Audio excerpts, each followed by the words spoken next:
Bonjour à tous.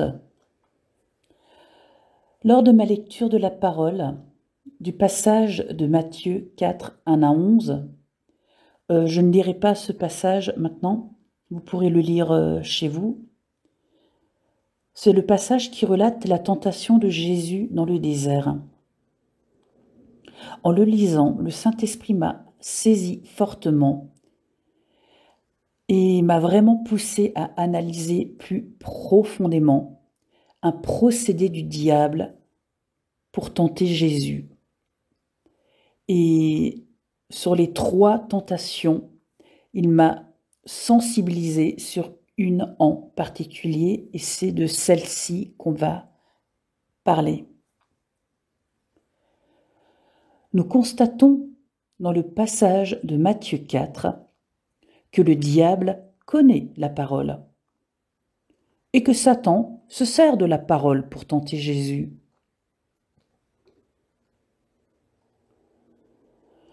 Dans Matthieu 4, 6, nous pouvons lire: c'est Satan qui s'adresse à Jésus en ces termes: si tu es le Fils de Dieu, jette-toi en bas. En effet, il est écrit: il donnera des ordres à ses anges à ton sujet, et ils te porteront sur les mains, de peur que ton pied ne heurte une pierre. Nous allons en parallèle lire le passage de Romains 7. Je vais lire à partir du verset 6 et nous serons particulièrement attentifs au verset 13. Donc je commence au verset 6. Mais maintenant, nous avons été libérés de la loi, car nous sommes morts à ceux qui nous retenaient prisonniers, de sorte que nous servons sous le régime nouveau de l'esprit et non sous le régime périmé de la loi écrite. Que dirons-nous donc? La loi est-elle péché? Certainement pas. Mais je n'ai connu le péché que par l'intermédiaire de la loi.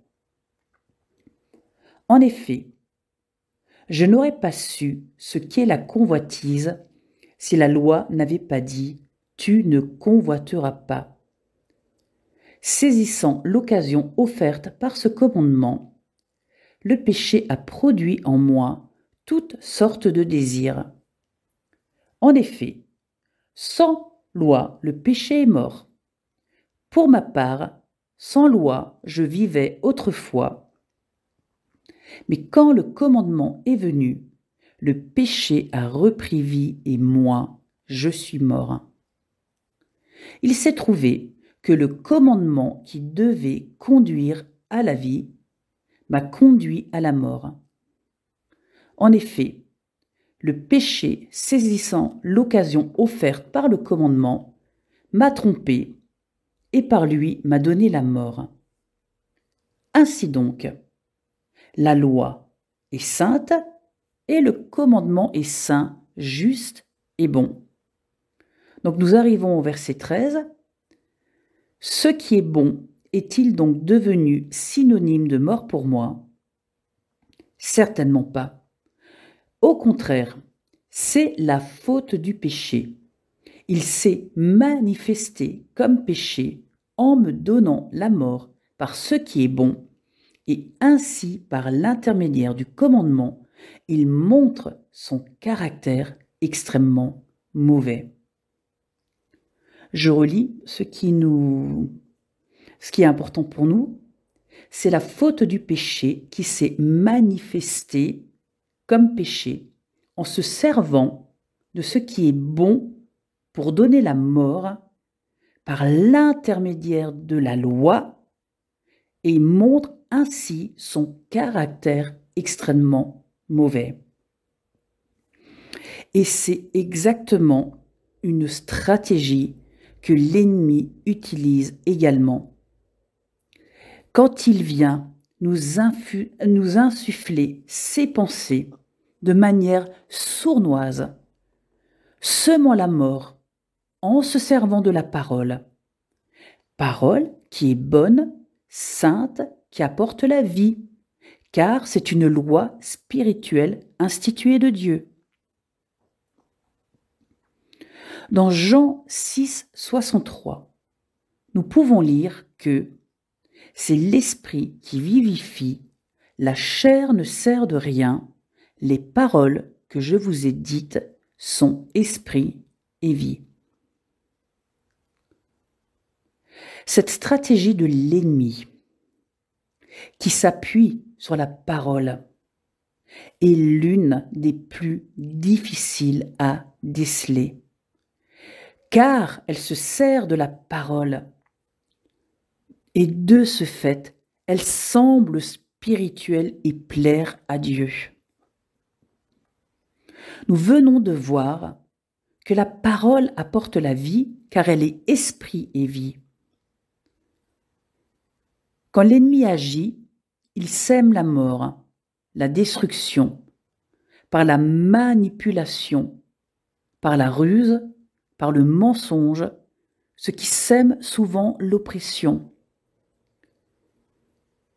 Il se sert de la parole, pervertit la pensée de Dieu, en la détournant, la sortant de son contexte, utilisant parfois un verset seul pour en faire une vérité absolue, ou dans le jargon évangélique, on peut y mettre le mot doctrine. Jésus nous enseigne dans ce passage comment répondre à l'une de ces stratégies du diable qui se sert de la parole pour manipuler. Dans Matthieu 4, 6, nous lisons, c'est le diable qui parle en ces termes. « Si tu es fils de Dieu, jette-toi en bas, car il est écrit, il donnera des ordres à ses anges à ton sujet, et ils te porteront sur les mains, de peur que ton pied ne heurte contre une pierre. » Et Jésus répond au diable dans le verset 7, « Il est aussi écrit, tu ne provoqueras pas le Seigneur ton Dieu. » Parce que la pensée et le cœur de Dieu, la volonté de Dieu, ne se trouvent pas dans un seul verset, mais dans la Bible dans son ensemble. La Bible s'explique par elle-même. C'est pourquoi il est important de connaître premièrement la parole de Dieu, car lorsque l'ennemi viendra nous tenter, nous mentir, en se servant de la parole, que nous puissions comme Jésus répondre, il est aussi écrit.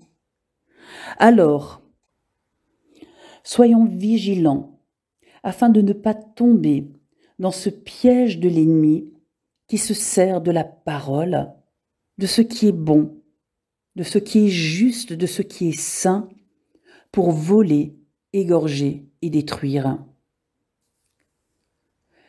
Restons prudents que l'ennemi ne se serve pas de notre propre bouche et que nous ne devenions pas un instrument entre ses mains pour semer la mort et la destruction avec nos frères et sœurs en Christ et même parfois envers nous-mêmes.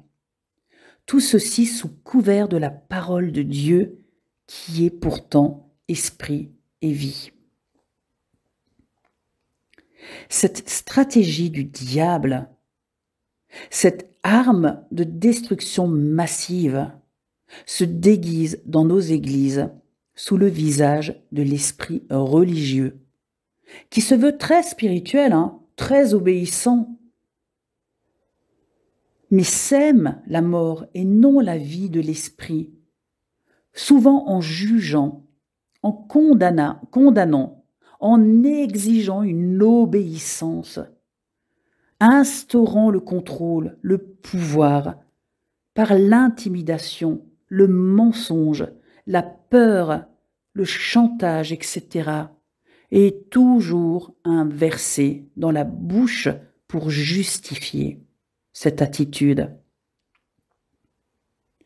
Et que nous puissions tous appliquer la vérité de la parole de Dieu, éclairée par la puissance de vie de son Saint-Esprit.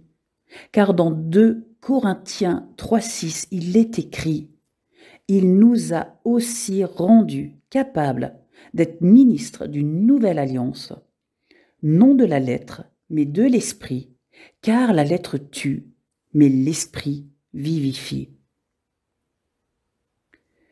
C'est Dieu qui donne le vouloir et le faire. Philippiens 2,13. Et sans lui, nous ne pouvons rien faire.